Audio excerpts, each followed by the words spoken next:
Hello, everyone. Welcome to Talking Logistics, where we have conversations with thought leaders and newsmakers in the supply chain logistics industry. It's my great pleasure to welcome today's program, James Kostoroski, who's Director of Logistics at Smith Brothers Farms. And we're participating today in this latest installment of Profiles in Route Optimization Excellence, where we highlight companies that are leading the way in driving continuous improvement and innovation in route optimization. So, James, thank you for joining us today. Thanks, Adrian. Thanks for the opportunity to talk about all the great work we've done at Smith Brothers in the last 6 months. Great. So let me, I think a lot of people might be familiar with Smith Brothers Farms, but depending on what part of the country you might be, and some people may not be familiar with, the company. So before we dive into this topic of route optimization and so forth, why don't we start by you telling us briefly about Smith Brothers Farms and your role and responsibilities there at the company? Sure. Smith Brothers Farms this year turned 100 years old. So go back 100 years, and we were the milkmen delivering to the Puget Sound, which is in the Seattle, Washington area. So 100 years later, we're still in business, but have branched out to include over 250 other SKUs in addition to all the dairy products that we cover. So it's been pretty exciting to hit our 100 years this year. Wow, that's a great milestone, and certainly, when you think about the milkmen, I mean, they were, when you talk about route optimization, you usually think about the traveling salesman, but I think probably a better analogy would be the traveling milkman of 100 years ago. And I think when a lot of people think of routing complexity, I think today they think about perhaps parcel carriers, right, delivering hundreds if not thousands of packages because of e-commerce, but milk delivery is a pretty highly complex operation. So can you share with us some details of your operations to illustrate, the type of complexity that you have to manage? Yeah, this was very interesting. I was in the newspaper industry for over 20 years before I went to work at Smith Brothers. And I think I'm pretty good at delivering. I've done a lot of deliveries. So I get in a milk truck and go to deliver. And it's not a box. We haven't pre-packaged the order for the customers. We actually bulk load all the product on the truck, and then the milkman picks the order when we get to the customer's house. The levels of complexity there were just, it was really something, quite a learning experience. All of our deliveries are to the porch as well, every one of them. And we deliver to an insulated porch box. Our routes are fairly static. The milkmen, they have their routes. Their route is consistent. The order the customers go is consistent. So one of the challenges is to be able to build routes, add new customers that follow that same path. I think a good example of how complex it was the first time that I delivered. And remember, I've delivered for 20 years. Pull up to the customer, pick the product, deliver the product, go to back out of the driveway, and I'm like, wait, which direction was I going when I pulled in? So it's just a lot to retain in a short amount of time. It was pretty exciting. Now, in terms of 100 years, I'm sure you've developed a relatively large customer base. So how many when you're talking about a typical day or a typical week? I mean, how many deliveries are you making? How many trucks? I mean, do you have your own trucks, I assume? And how many trucks do you have? I mean, what's the nature of, like, from a planning standpoint, all the different variables that you have to deal with? So this is interesting. The answer pre-COVID is significantly different than the answer post-COVID. But in general, before COVID, we had 52,000 customers and we had 51 routes. So basically, you're right around 1,000 customers. On average, 1 in 4 will skip in every given week. Most of our customers get weekly deliveries. Some are every other week, and then you can skip at any time for any reason. So we're making now, with nearly 70,000 customers, we're making about a little over 50,000 deliveries a week with 70 drivers. So we have a mix of large routes and small routes. Average deliveries per hour for the total amount of time that a milkman is on the clock runs around 18 before COVID, and we've dropped a bit post-COVID. Yeah, so you jumped right into what was going to be my next question. COVID, for a lot of industries, a lot of companies has, served, has either completely disrupted their operations, or it's been a kind of a feast or famine type of situation where either their business went to a complete standstill, or demand and the business activity has never been greater. It sounds like, based on what you just said, that COVID has been the latter for you. It's been kind of an accelerator of business, and as a result, an accelerator of complexity for you. Yeah, I think one of the first documented cases was in Kirkland, Washington, which is smack in the middle of our market. So Seattle, with all the large tech companies, almost immediately went into lockdown. And almost immediately we went from having 50 signups a day to having 500 signups a day. Great problem to have. And it was great because we're part of the solution by helping people stay home and avoid social contact. Initially, this was great. We had the tools and software and ability to route these 300, 400, 500 customers a day. The problem is you can only put so many customers on a route before you break the route, right? As I said before, the routes have a consistent pattern to them. You can only pile so much on before you break the underlying routes. And that was the, that was the big challenge. How do we keep taking the new business without breaking our underlying operation? Yeah, so I mean, I think that's where, companies that have, been investing in technology all along, right, and have been modernizing their tools, their processes, have been the ones that have been the most successful in terms of responding to, these new challenges and new complexities that are introduced to their business. Because, I always tell folks, can you imagine if this had happened back in, 1999 or 1985, and you were using, everybody was using client server solutions on a desktop, somewhere in their office, and weren't able to work remotely, and so on and so forth. So in some ways, the fact that it's happened now, and for those companies that have continued to modernize their IT capabilities, have been the ones that, have weathered the storm, and not only weathered it, but I have actually, succeeded. It sounds like you've been on that journey. Now, so let's go back before COVID. Let's go back before you implemented your current route optimization solution, which you're using RouteSmart. So let's go back before all that. I want to kind of get a sense of, what were some of the business challenges or improvement opportunities that led you to seek a route optimization tool, a route optimization solution to begin with?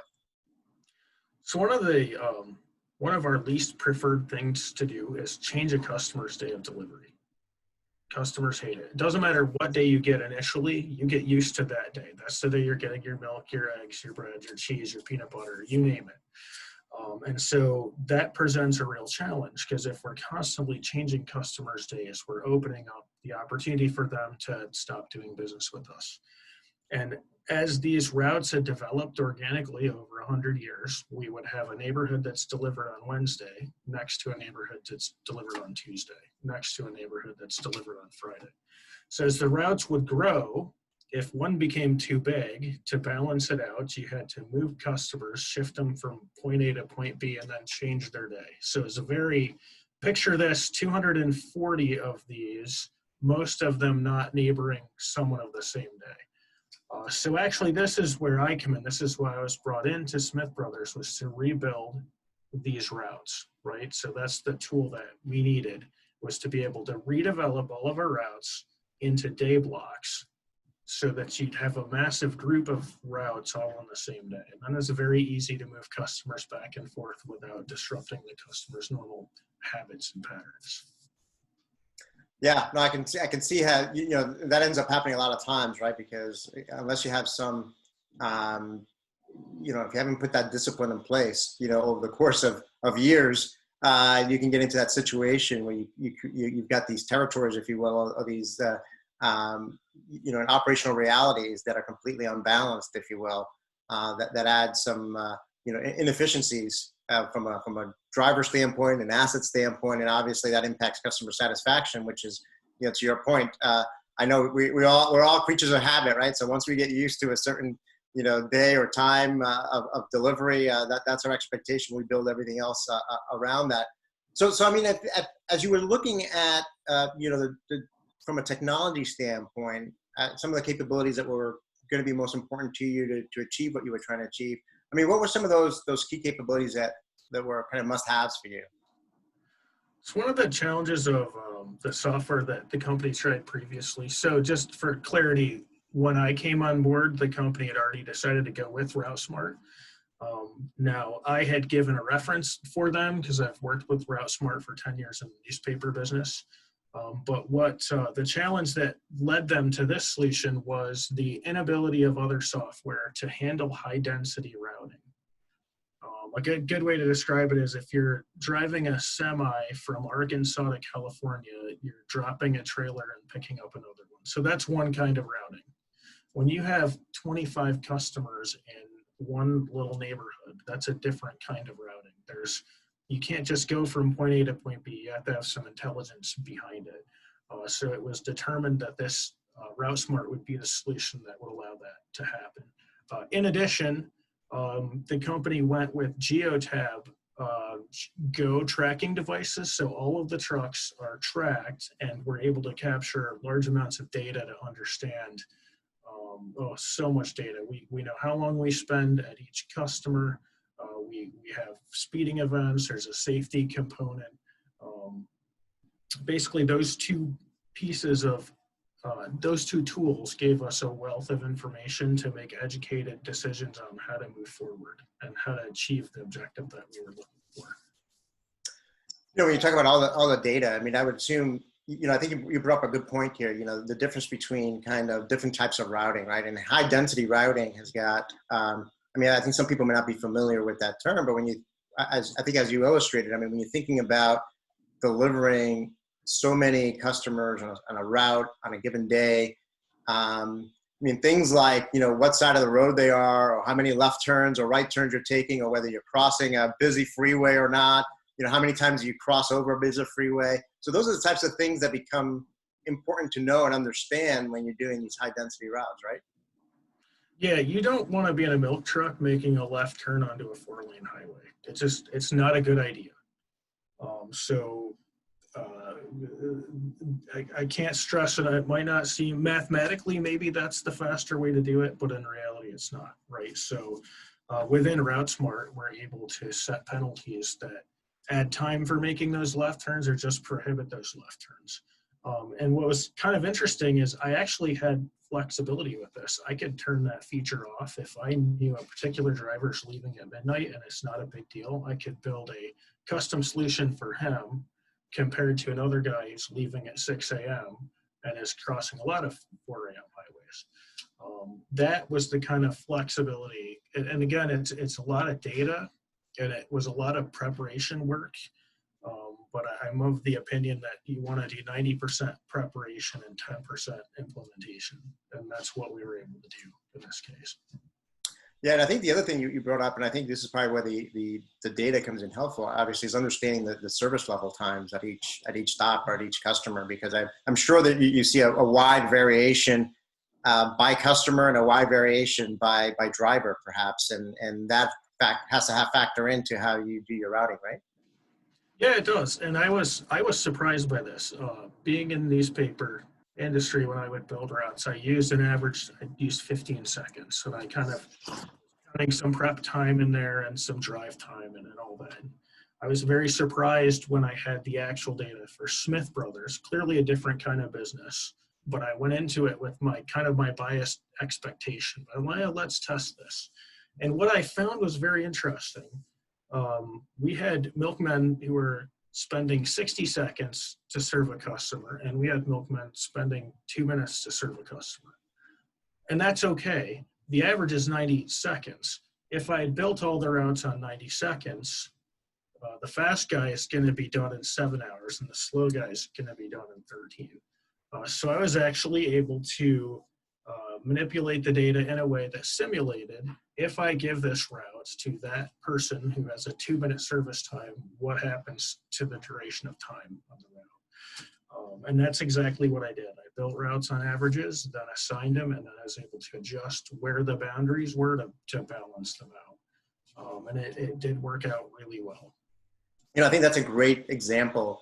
Everybody talks about having real-time visibility to all sorts of data, particularly around, driving time and service level time and so forth. But I think, really the value is integrating those two things, right? Integrating the data that you get from a real-time basis, actuals, if you will, business intelligence, analytics, and then being able to continuously feed that back into the algorithms and the optimization engines, so that, based on, what you're basing the configurations on actual real life conditions and what's happening out there, rather than these averages that, to your point, can quickly throw things off. Yeah, you can spend a lot of time fixing it after. If you build it right the first time, you don't have to spend all the work. It's a lot more work to modify it later than it is to just get it right the first time, as best as possible, for sure. Right, right. So how did you go about implementing, the solution? Did you start out with, certain drivers and certain routes first? I'm just kind of curious in terms of the rollout and kind of, was there, did you have to get buy-in from the drivers in terms of understanding perhaps some of the changes that might have been implemented? I'm just trying to get a sense of, how you went about, rolling this out, considering the scope of your operations. I think buy-in from the drivers might have been the single most important factor. So here I come in, nobody knows me, and I've got to talk to these guys some had been on their route decades, long time, right? And I'm going to mess with their route. So definitely a challenge there. So what we did is we took one of our 3 markets, and like I said before, we had all these different days we were serving customers. So I recreated that group into 5. So a group for Monday, Tuesday, Wednesday, Thursday, and Friday. And to some extent, who was on which route helped me to direct which day would go where. We wanted these legacy guys to keep as many of their customers as possible. After dividing this into 5 groups, we took each of the groups and built them into 12 routes. So 12 routes, 5 days, 4 guys working. I can get into a lot of weeds, but we're also moving guys from working 5 days to working 4 days so that we can deliver 5 routes with 4 trucks. So somebody's off Monday, somebody else is off Tuesday, somebody else is off Wednesday. So that was it. We actually, to initially get buy-in, we took one of these old timers and I re-optimized one of his days. Actually, I optimized one of his days. And this gave us a chance for him to get familiar with what we were working with and for him to give constructive feedback. And that process went really well. And he was definitely bought in at that point. It was kind of interesting when it actually came time to implement. I had about 3 months to work on that group. And when it came time to implement, I actually created a packet for each of the milkmen. And it showed what were you doing before, how long was it taking, how many deliveries, etc. And then what will you be doing, how many of these customers did you have before, what did we expect your results to be. One of the things that my boss was very adamant about was that we had a way to track whether or not what we worked actually did, right? It's really easy to say, hey, look, Tom's back, it's 11, this is great, but that doesn't really mean anything. Like I created the data to be able to say last year and this week we delivered this many, it took us this long, and these were deliveries per hour. And then I could say this year we delivered this many customers and it took us this long and we were, yes, more efficient, or no, we were not. So essentially, when it came time to go on a Saturday, I came in and rebuilt all the routes. I had most of the legwork done. Smith Brothers is a very data-driven company. In fact, our IT guy is just created this amazing tool. We do not have a street router. He created a tool that allows me to move customers in bulk. This was pretty cool. It had never been used on this scale. With this, we would take one route, resequence it, or take 2 and merge them. So I came in, ran the process in RouteSmart, exported the data, formatted it the way I need, and then loaded it in. And the whole process of actually implementing took about 6 hours. So when the guys came in on Monday, they pulled their tablet, downloaded their route, and everything was new and reorganized. Great. I would think that, there's also this customer experience or customer relationship component to this, because even though, we've talked before about all of us being creatures of habit. So I can see how someone that's been on the same route, a driver that's been on the same route for, 10 years, 20 years, 30 years, doesn't want to change because he's used to that route. But I would assume that some of the customers also have that relationship with that driver or that person, if they get to know them or so forth. So there is also that element of it as well, I would think.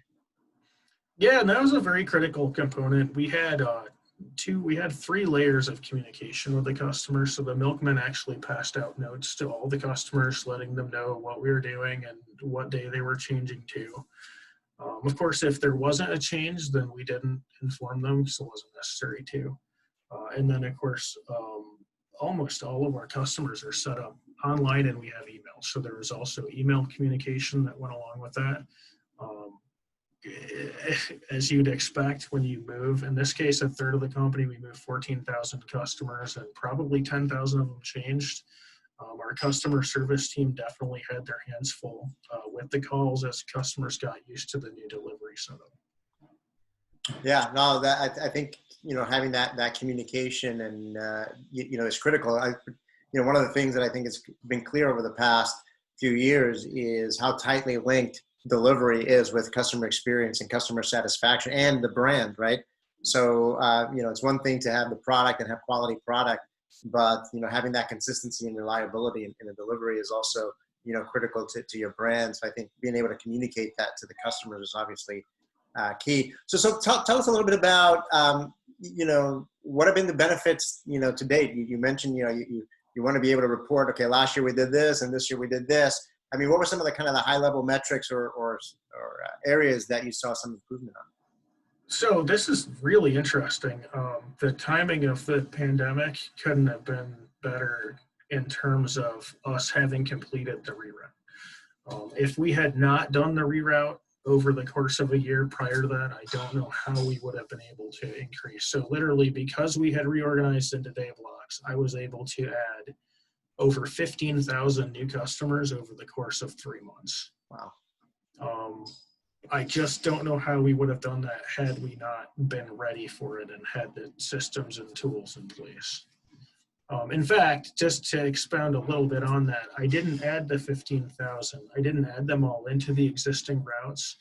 And I had mentioned the route integrity before. There's only so many you can add before you break the route. You have to rebuild it. At one point, we had nearly 5,000 signups in the queue. And over a weekend, we implemented overflow routes. So I created a whole new routing structure of routes to be delivered over top our existing routes. And what this did is it bought us time. It allowed us to start customers, and it bought me time to be able to place and reevaluate and rebuild and then in the underlying routes and then incorporate these customers in. It's still blows my mind a little bit just to think that we went from having 52,000 to 67,000. I'm currently winding down that process of incorporating those overflow customers in, and I will revamp the day blocks again. And I'm at this point making room for another 5 to 10% growth on our existing routes. Wow. I think, one of the things that, people have been talking about, if there's a silver lining around, COVID, is that, it's serving as a catalyst for digital transformation for companies, right? So companies that, have been operating like it was 1999, they're hurting the most. So now they're saying, gosh, we've been on the sidelines for too long, and now they're trying to play catch up, and they're finally, moving forward with some investments in the area. And then there's companies like yourselves who have, are in the situation that said, hey, thank God we've been kind of innovative all along, and we've been investing all along, and we've been, leveraging data and using data and have these more modern and tools where we can be, the name of the game now is being flexible and responsive, right? So those companies are able to be flexible in responding to whatever market conditions emerge and responsive to customer needs and market requirements are going to be the ones that are going to be able to continue to succeed. And the fact that you're able to bring 15,000 more customers in a relatively short period of time, and not create a hiccup for the rest of your operations, I think is a testament, to that. So what's next? What's next for Smith Brothers Farms in terms of, so you're kind of winding down this aspect now that was a result of COVID, but I'm sure prior to COVID, you probably had some other plans or ideas in terms of continuous improvement, and how can technology help bring those forward? Well, this is interesting. We had about a year ago, Smith Brothers added the Alpenrose Dairy to the portfolio of the company, and that is a local family dairy in Portland, Oregon. And we moved up the timetable for this because of COVID, because of the demand for delivery. But actually in that market, we just launched a home delivery service about a month ago. So we're quickly growing in that market. I've created 40 routes now, and we're serving just about 3,500 customers already. For the future, I think, it's like you said, Smith Brothers was very ahead of the curve on technology. All of our routes are delivered using tablets, everything. There's virtually no paper that happens here. And so we continue to look to improve that process. One of the things that I'm looking at in the Portland market, because it's brand new and it's all brand new people, I build the routes, I input all the directions, I pull them out of RouteSmart, load them into the tablet, and I update that every day. So only for customers that change. So if you drive from point A to point B, customer 1, customer 2, if I put a customer in between, I'll update directions for customer 2 and 3. And that's all that changes. It's a really neat solution. I would love to be able to do it at Smith Brothers on the larger scale, but we've got now 70 guys and gals that are used to the way we do it. So I'm ascertaining whether or not there's a solution there and what that might be. One of the other things I'm looking at is automated way to start our new customers, end to end, pull the data, route them, assign them to a route, insert them, generate the directions, and then load that into the database. So that's one of my longer term projects, is to be able to get that accomplished. Sounds great. Well, the innovation, never stops, and in this area, that's for sure. I think it's worth noting too that I think just like a lot of folks these days, a lot of you, including yourself, are working remote, these days, working from home or working from outside the office. So the fact that you were able to accomplish all this and be able to access the technology you needed, from wherever you wanted to be, basically from home or a different environment, is another, again, example of how companies that have moved to cloud-based solutions or solutions platforms that they can access via the web, where they can basically do this kind of sophisticated work from anywhere, I think is another critical factor for success here, right? Yeah, it's been great. It surprised me. I've always wanted to work mobile or remote, and I've never really had the opportunity. In this case, for the first month of the pandemic, I worked from home. But with the sheer volume of growth that was happening, I did go in the office to interact with our milkmen and women. So they're in every day. So I felt I should be too. And that was good, build a rapport, especially with all the new hires that we did. But then I was able to peel away again and just focus on the back end and getting the routing done and getting the data set up.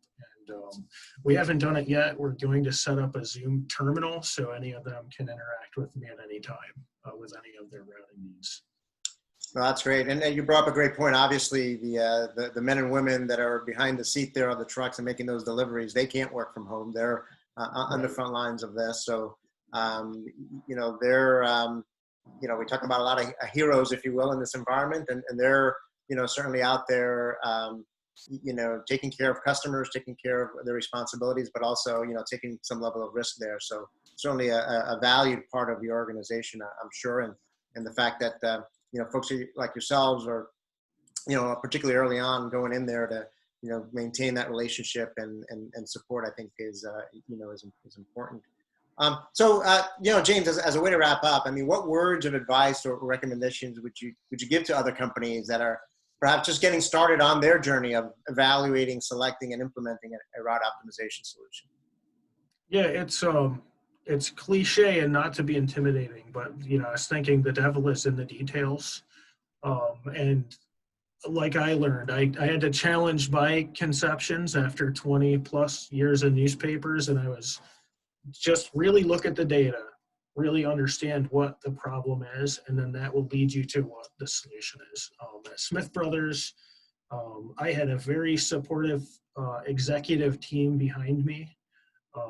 We studied the data, we benchmarked the data, and we made intelligent, well-reasoned decisions going forward. And I had to build a tracking mechanism before we launched the project to understand whether or not it worked. And then if it worked, we would know it worked. If it didn't work, we would know it didn't, and we could understand why. You really can't have too much data. It is easy to get stuck in the weeds though, so try to keep it high level. I think also RouteSmart, really having that tool and having the data and being able to combine the data with the options that were in that system that were available really did allow me to customize our routes right down to the specific level of which guy is delivering and or how big their truck is, or how many apartments they have. Or I mean, there wasn't really an end to the complexity I could institute if I wanted to. And I think those things all combined to make for a very successful project.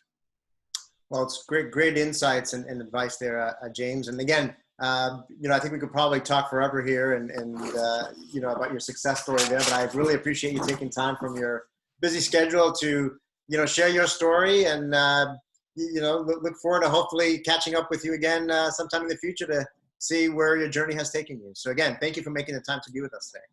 Great. Thank you. Appreciate the opportunity to share. Thank you.